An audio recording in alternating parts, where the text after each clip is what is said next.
mountains, and here in this place, Elijah fought against the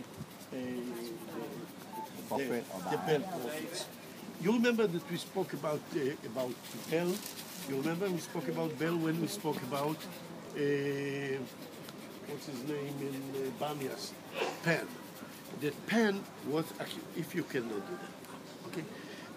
The Pan actually was grandson of Baal.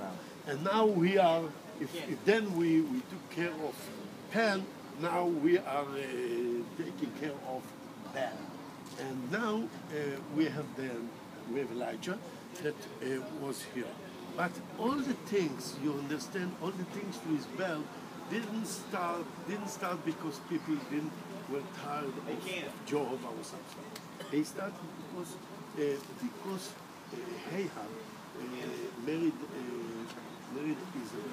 Jezebel, and she brought with her the faith of their parents, of their father, of their parents, and she brought them here to here.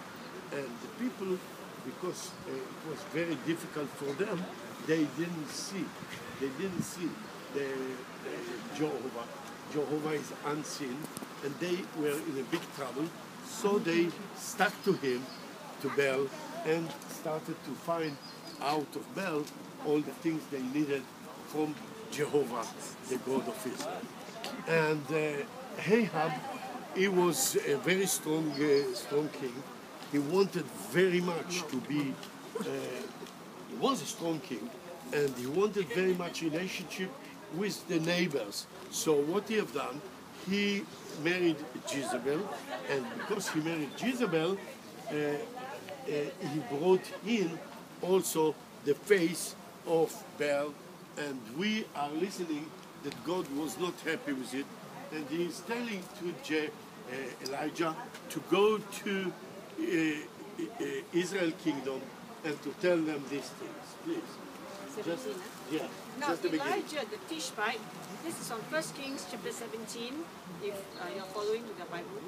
Now Elijah the Tishbite from Tishbe in Gilead said to Ahab, "As the Lord, the God of Israel lives, whom I serve, there will be neither dew nor rain in the next few years, except at my word." And then the word of the Lord came to Elijah, "Leave here." Okay, so now you can go to 18. We'll continue with 18. Okay, we are starting no rain. How do you say no rain? Drought of we don't know what. And you know, drought in the ancient time, it's not like today. Today you have fridge there, you have a place to put things. You can put oil aside, you can put flour aside for many years, no problem. But in the other day, in the ancient day, you are growing up every year the things that you need for the year, and the thing next year you will have the things that you need for next year. Every year you are growing up, and the rain is coming. You are growing up the things. You hit them. You are waiting. You eat them during the summer. You are coming to the winter. In the winter you have rain, and it's the way it was. Now there is not rain, because the Lord said there is not rain until I will take through Elijah that will be rain. So it's a big problem, because in the first year they're still eating a little bit what left from the other one. And the second year it will be very difficult. Very difficult. But still they have little things. But the third year, people, 3 years drought,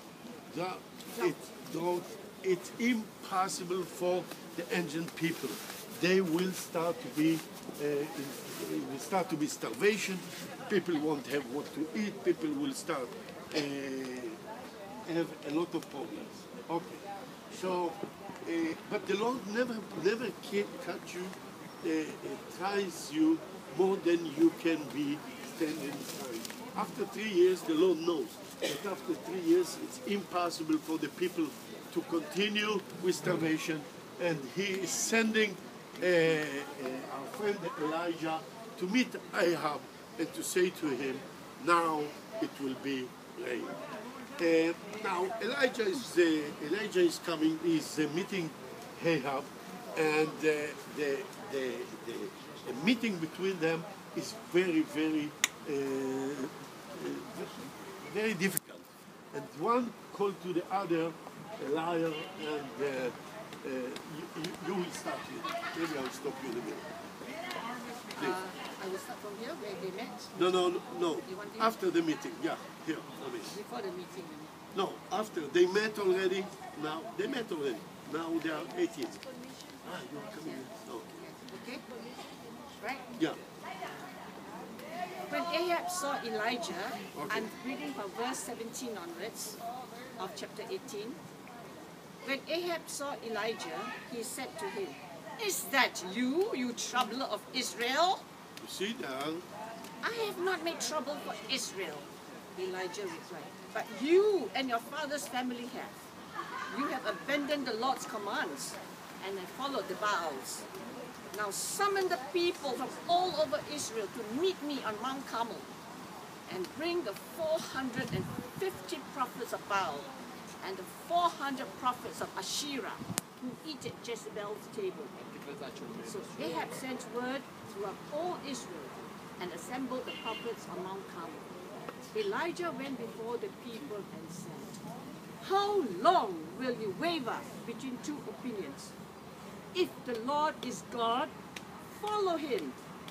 But if Baal is God, follow him." But the people said nothing. Then Elijah said to them, "I am the only one of the Lord's prophets left, but Baal has 450 prophets. Get 2 bulls for us. Let them choose, one for themselves, and let them cut it into pieces and put it on the wood, but not set fire to it. I will prepare the other bull and put it on the wood, but not set fire to it. Then you call on the name of your God, and I will call on the name of the Lord, the God who answers by fire. He is God." Then all the people said, "What you say is good." Elijah said to the prophets of Baal, "Choose one of the bulls and prepare it first, since there are so many of you.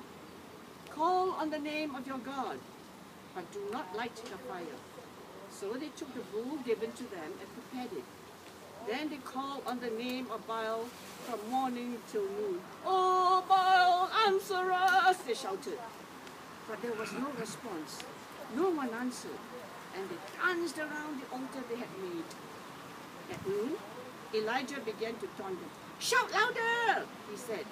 "Surely he is a god. Perhaps he is deep in thought or busy or traveling. Maybe he is sleeping and must be awakened." So they shouted louder and slashed themselves with swords and spears, as was their custom, until their blood flowed. Midday passed, and they continued their frantic prophesying until the time for the evening sacrifice.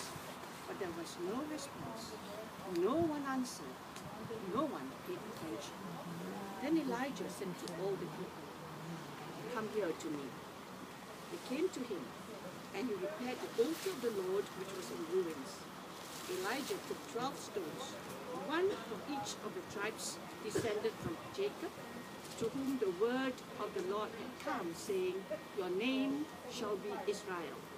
With the stones, he built an altar in the name of the Lord, and he dug a trench around it, large enough to hold 2 seahs of seed.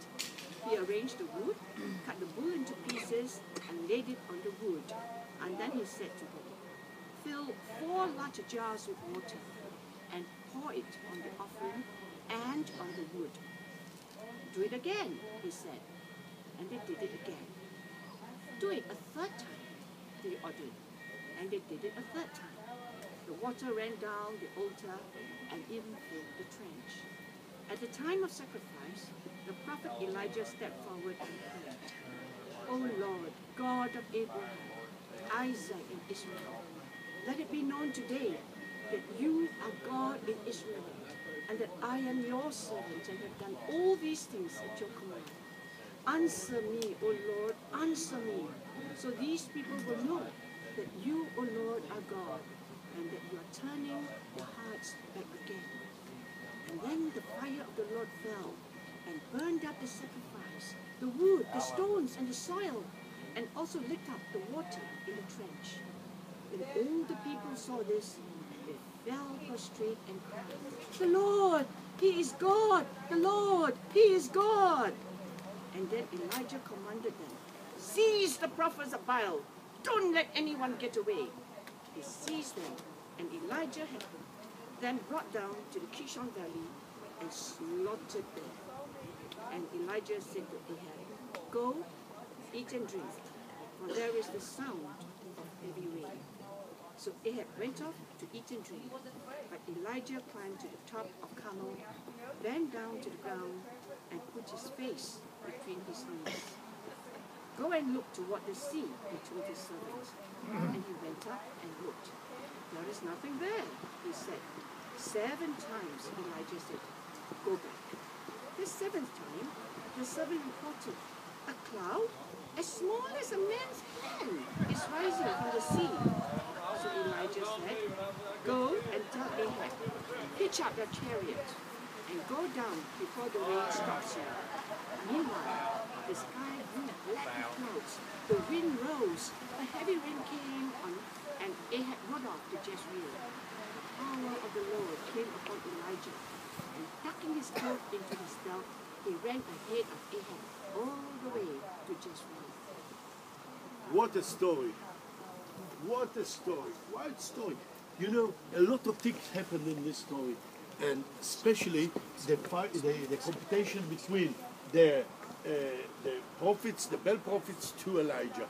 But you know, why Ahab at all will call to all these people and will allow this competition? Why he will allow that?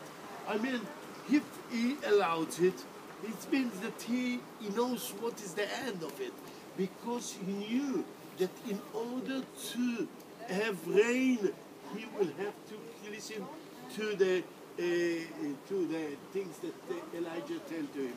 And if he is telling them, this is the way it had to be in order to be rain, this is the way it will be. So he collected all these people. If Ahab was happy to do that or not, we don't know. But he was sure that the rain will come at last. And because of this, he listened to the conditions of Elijah. And the condition was very simple. Each one will take a sacrifice, and the one that the fire will come from heaven. It means this is the God, and this is the God. And he asked the people ahead of time, who you think the God, Baal or Jehovah? And they didn't say. Why they didn't say? Because they were, after 3 years, they were confused. God told